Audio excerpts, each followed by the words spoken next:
we go. One, two, three. Breakfast break! Whoa! Well, guys, welcome to our first breakfast break. The point of breakfast break video is to, to help our members learn more about how to become successful in college, or to educate each other about our cultures and stuff. And so each month we'll be talking about different topics. And so this week we'll be talking about how to be successful in college, some tips and tricks. And so, what do you guys think? When you first start college, what kind of question do you ask yourself, or what kind of question were you wondering? Yeah. As a freshman, it's really hard to get involved inside the school. So how would I escape from being a PCP, class parking, and be more involved the student board and stuff? And so, I had that problem too, but just starting college, I got involved with diversity, called the Impact Volunteer Program, and that program really helped me to meet new people and get involved with school and get involved with social justice work that never really see myself being in it, helping with Disability Awareness Month or Women's Day. Not Women's Day, V-Day, violence against women, and just to raise awareness for that helped me to get more involved. And through that, you make so much great new connections with everyone, and so more opportunities start popping out, conferences or leadership events or stuff like that. Just going to events. That's how you meet people and open up yourself. Be brave. College is about taking chances, it's about learning yourself too. So, yeah. Good answer. Good answer. I agree on that because through Diversity Center, that's how I really got to know Holly and Marissa. And I remember orientation day, there was this whole setup where Diversity Center was there, and that's when I first met Val and Amanda, who were running the Diversity Center at the time. And just talking to them, because when I was a freshman, I did everything totally wrong. I just didn't know how to really branch out and make new friends because I was so used to a smaller school. So I feel I kind of regret the way I went about my freshman year, but that was the only way to learn. So I think just remaining open and just welcoming new experiences, even if you don't think you'll be into it at first, just try it out. So for the topic of how to be involved on campus, I feel you should go to the involvement fair and join a club, and through that you can get more connection and go to more events. Any other questions? Or some tips and tricks from the upperclassmen? Alright, I have one. So I would resort to sleeping instead of waking up or staying up really late and resorting to caffeine. It's just going to be a really big cycle of you can't sleep, or you're not sleeping, so you're going to be unfocused in class, and then you have to catch up, or you're going to get sick and then you have to catch up because you missed class. So if you have to, it's time management too, but sleeping early and then waking up early to do homework will help you focus a little more if you're tired. So yeah. What, Jessica? Calling me out. I agree with sleep. I also think it's important to prioritize your time. I think a semester is a long time to, I guess sometimes you can procrastinate because you think you have time, but just try to make a to-do list every week so you stay on top of your class schedule and what's due and projects and stuff. And study. Does anyone know any resources that are on campus that most people don't really know?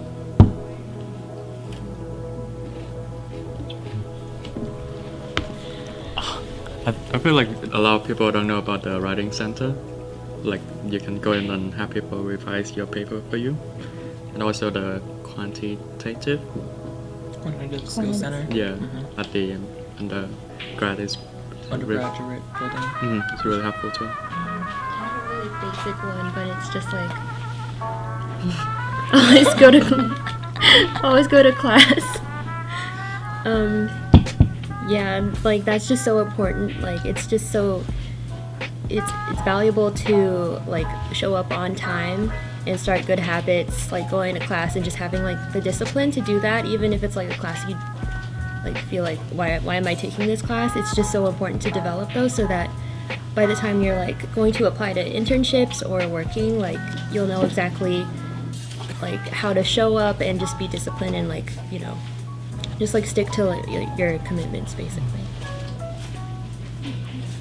Have you guys ever thought of like how to create a balance between your social life and school when you first start college?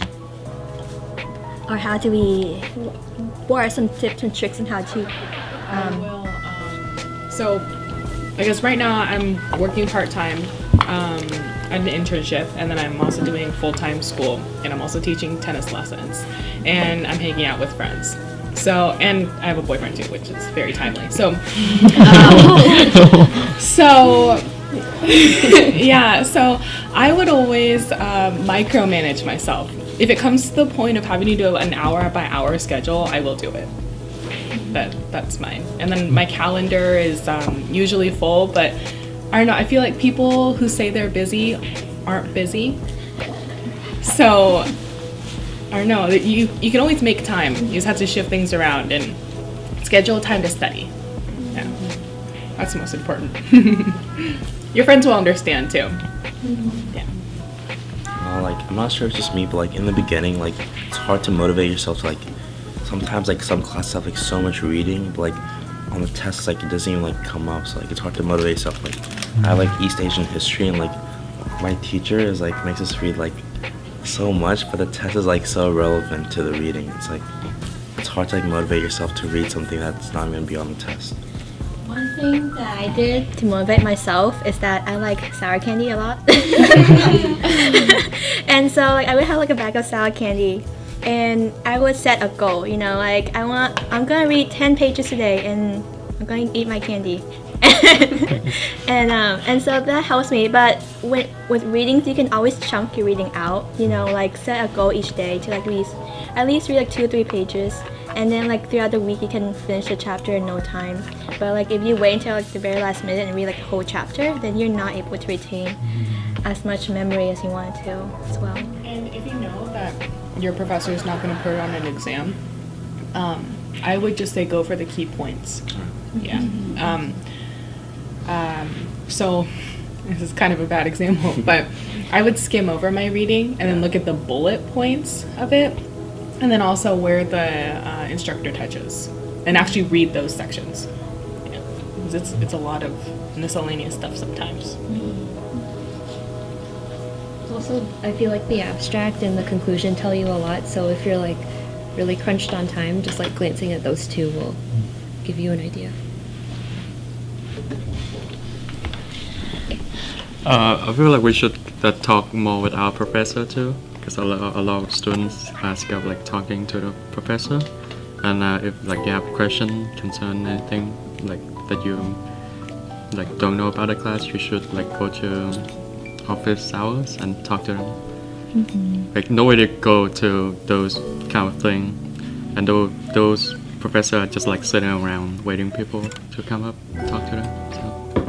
Okay, one of my main questions when I first started college is like, should I choose a major or like, you know, like have a definite major in mind, you know? I always fluster with career choices just starting out. So I'm like, you know, one of my thing was that, well, I learned to not be hasty in choosing a major in college because you're just grown up. You're coming out of high school, only 18 years old, and they're expecting to like, you know what you're doing in life, and it's tough for us. And so just know that everyone is there for you, and we all don't know what we're doing sometime in life, and so you're not alone in this. And so you know, just try new things and you learn yourself through that. Yeah. Did anyone else have that experience? I was like like intimidated because like I'm the oldest in the family, like Holly, and my parents had high expectation being like a first generation student. So like they're pretty much living through you and your success, and it can be scary, and you don't want to like fail them or like disappoint them as well. And coming to college, I started out being kind of like I did what they wanted me to do, but I wasn't finding myself like enjoying the classes I was taking. I didn't see a future with it, and it took me like I had to be selfish in a way and like try to take new classes and put myself outside of my comfort zone. And it was hard telling my parents that, but I guess you have to trust yourself in what you do as well. Why is good? Kind of have that similar experience as well. Like my dad wants me to go like straight to college, like go through business administration, graduate and go back and work with him. But then after I like got involved on campus doing like volunteering and then like do like charity events, I realized that I like organizing events more and like I like helping people rather than managing people. Like I decided to switch to. Same with me. I am also the oldest, so I had high expectations because I have younger siblings who are about to start college soon, and then my parents wanted me to become like an engineer or a doctor, typical parents. But then so my major was when I first started college, my major was biology, and then about like last year I found out that biology wasn't for me and that I like helping students like first graders, so I switched my major to elementary education. But I still love biology too, so maybe I could put biology and teaching together and become a biology teacher for high school students. So yeah, maybe. Were your parents against you with your major choice? Yeah, because they said that it was really hard and that teaching doesn't get enough pay and stuff like that. So. But doing what you love, yeah, you know, there's nothing that really beats that.